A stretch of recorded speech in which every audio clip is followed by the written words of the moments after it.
গরু, খাসি, মুরগি যাই রান্না করি না কেন, হাঁসের মাংসের প্রতি আমার একটা অন্যরকম দুর্বলতা আছে।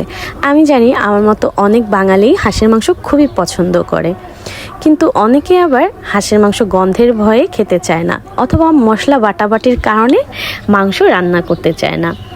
আজকের আমি যেভাবে হাঁসের মাংসর রেসিপি দিব, এভাবে রান্না করলে মাংস থেকে একদম কোনো গন্ধ আসবে না, আর কোনো ধরনের মশলা বাটাবাটিও করতে হবে না। তো চলেন রেসিপি শুরু করি। প্রথমে হাঁসের মাংসগুলো কেটে ধুয়ে হলুদ লবণ দিয়ে আমি পানিতে সিদ্ধ করতে দেব। সিদ্ধ করে আমি পানিটা ফেলে দেব। দেন আমি যেহেতু হাঁসের মাংসে এমনিতেই অনেক তেল থাকে, এজন্য অল্প তেলে রান্না করব। 4টা এলাচ, 2টা দারচিনির টুকরো আর 2টা তেজপাতা ফোড়নে দিয়েছি। আর এখন আমি এই যে 4 টুকরা রসুন কুচি কুচি করে নিব, আর 2 টুকরা 1 ইঞ্চি পরিমাণে, মানে 2 ইঞ্চির মতো আদা পিস পিস করে নিব। এই ছুরিটা দিয়েই একদম ছোট ছোট পিস করব।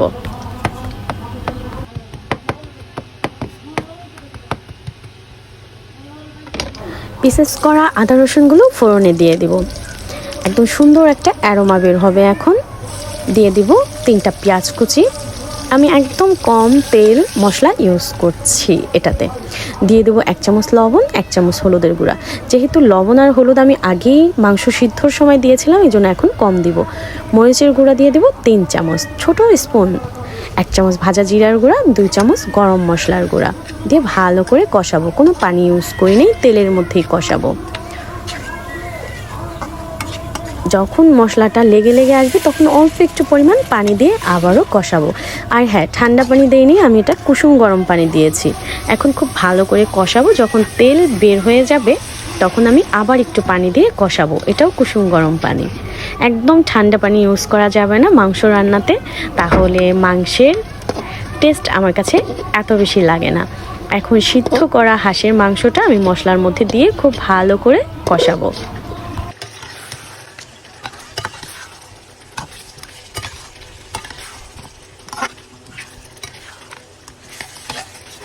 20-25 মিনিটে কষানোর কাজটা করতে হবে। চুলাটা একদম মিডিয়ামে রেখে খুব সুন্দর কালার অ্যান্ড অ্যারোমা বের হবে এভাবে কষিয়ে কষিয়ে হাঁসের মাংস রান্না করলে। বিশ্বাস করেন, কোনো বাজে গন্ধ আসবে না। আর একদম বাটাবাটির ঝামেলা ছাড়া, তো যে কোনো ব্যাচেলর থেকে শুরু করে ছোট বড় সবাই এভাবে হাঁসের মাংস রান্না করতে পারে। যদিও হাঁসের মাংস পরিষ্কার করাটা একটু কষ্টের, কিন্তু কি করবেন, ভালো কিছু খেতে হলে কষ্ট তো একটু করতেই হবে। আচ্ছা, আমি এখানে একটা আলু দিয়ে দিলাম, আপনারা আলুটা স্কিপ করবেন। হাঁসের মাংসে আমি আলু দিয়েছি কারণ আমার বাচ্চা হাঁসের মাংস খেতে চায় না, এই জন্য আলু দিয়ে ভাত খাবে, এই জন্য আমি একটা আলু দিয়ে দিলাম। এখন আবার খুব ভালো করে কষিয়ে সেট করে আমি ঢাকনা দিয়ে ঢেকে রাখবো 5 মিনিটের মতো। 5 মিনিট পর আবারও মাংসটাকে খুব ভালো করে কষাবো। কষানো হয়ে গেছে কখন বুঝবেন, যখন এই যে তেল বেরিয়ে যাবে এইভাবে তরকারি থেকে। এখন আমি আবারও ঢাকনা দিয়ে একটু নাড়াচাড়া করে ঢেকে রাখবো 5 মিনিটের মতো। 5 মিনিটের পর ঢাকনা খুলে এই অবস্থা। এই ক্ষেত্রে কিন্তু চুলাটা আমি একদম লো করে রেখেছিলাম। সবশেষে যে উপাদানটা দিতেই হবে, না দিলে হাঁসের মাংসের মজাটাই নষ্ট, সেটা হচ্ছে ভাজা জিরার গুঁড়া।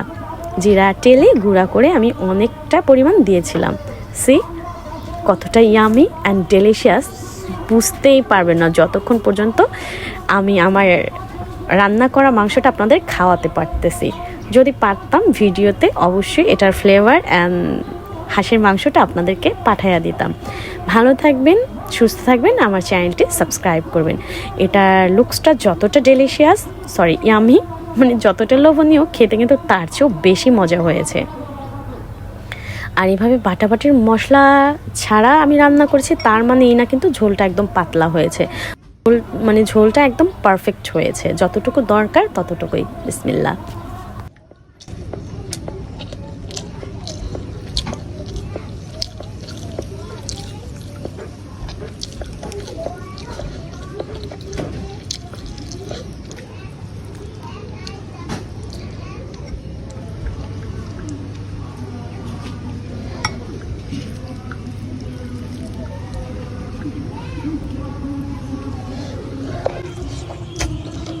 ভালো থাকবেন, সুস্থ থাকবেন, চ্যানেলটি সাবস্ক্রাইব করবেন। আল্লাহ হাফেজ।